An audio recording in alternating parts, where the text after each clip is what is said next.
See, the real problem is the Philippines pandemic response, which is a tragedy of errors per se. The Duterte's administration's response to COVID-19 combines incompetence with militarism. The Philippine government has been bragging that they had the foresight to enforce a lockdown in major cities and provinces as early as March 16 in response to the unfolding COVID-19 pandemic. However, Manila's overall response to the pandemic has been riddled with incompetence and fear. The implementation of the enhanced community quarantine followed a period of extreme incompetencies, with authorities struggling to keep up with the neighboring countries' preventive measures and massively underestimating the virus. Worse, rather than alleviating the overall burden that the virus imposed on the nation, it appears that the last resort lockdown exacerbated plenty of issues while failing to adequately resolve the primary crisis at hand, maintaining the public health and safety. And with the exception of frontline professionals, strict adherence to the ECQ is mandated for all residents. This has resulted in curfews, harsh punishments for being outside, and an impoverished population on the verge of starvation. The World Health Organization has advocated the mass production and use of testing kits as basic necessity in fighting the pandemic. But even the Department of Health stated in March 20 that there was no need for mass testing yet, demonstrating how badly they misread the situation. To halt the spread of the COVID-19 pandemic, the government has instituted the various forms of quarantines and lockdowns since March 16.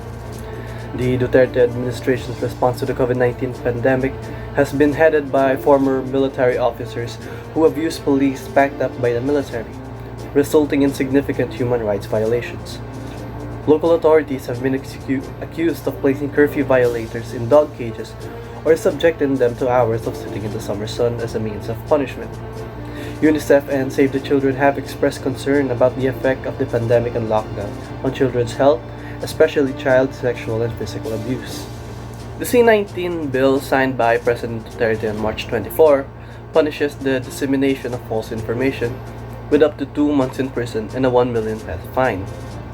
This law has been used to restrict free expression in cases brought against social media users, including journalists who opposed or even mocked the government's response to the COVID-19 pandemic. It has become clear that during times of crisis, people will reveal their true colors and key agendas. President Duterte has said, and I quote, "I will not hesitate." My orders are sa pulis pati military, pati mga barangay, na pagka ginulo at nagkaroon ng okasyon na lumaban at ang buhay ninyo ay nalagay sa alanganin, shoot them dead. There have been reports and sightings of extreme prejudice in law enforcement operations ever since President Duterte said that. The police have confirmed that they will no longer issue warnings and will instead arrest even minor violations of the quarantine rules. Stories like a mentally ill army veteran being shot dead for being outside and a fish vendor being badly beaten for not wearing a face mask have become commonplace. Arrest warrants have also been issued for anyone who has been found protesting the administration's alleged shortcomings during the pandemic. The Philippine government has responded to the coronavirus pandemic in an unmistakably militaristic manner. Duterte even attempted to allay concerns in early February, claiming there was nothing really to be scared of, as Filipinos scrambled for protective, medical, and sanitation equipment. Then the lockdown went into effect on January 31, a day after the first case of COVID-19 was reported in the Philippines. And ever since, he has peddled the narrative of pasawais or undisciplined people as being to blame for the ensuing problems. He has also raised unsubstantiated rebel group activities as obstacles to government aid programs, without admitting any management missteps. And in addition to sending thousands of police and soldiers throughout the archipelago to enforce the ECQ, Duterte has threatened the public twice with martial law. There have been instances of abject incompetence from those in control all over the world, but using the pandemic as an excuse to further flex authoritarian muscles bodes terribly for the Philippines after lockdown. Although Singapore, Taiwan, Vietnam, and Hong Kong were among the first to impose travel restrictions and emergency measures, the Philippines was far behind. A week before declaring a state of public health emergency, the government released its initial emergency response plan to the virus, costing 535 million US dollars. The financial stimulus came with the disheartening news that half of the money was meant to improve the tourism industry, and only 11.4% was earmarked for the purchase of testing kits and other resources to combat the virus.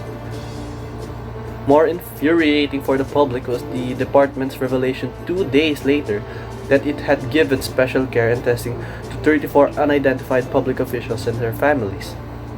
The DOH did not begin mass testing to correct their earlier errors until April 14, but I would argue that current attempts are still woefully inadequate.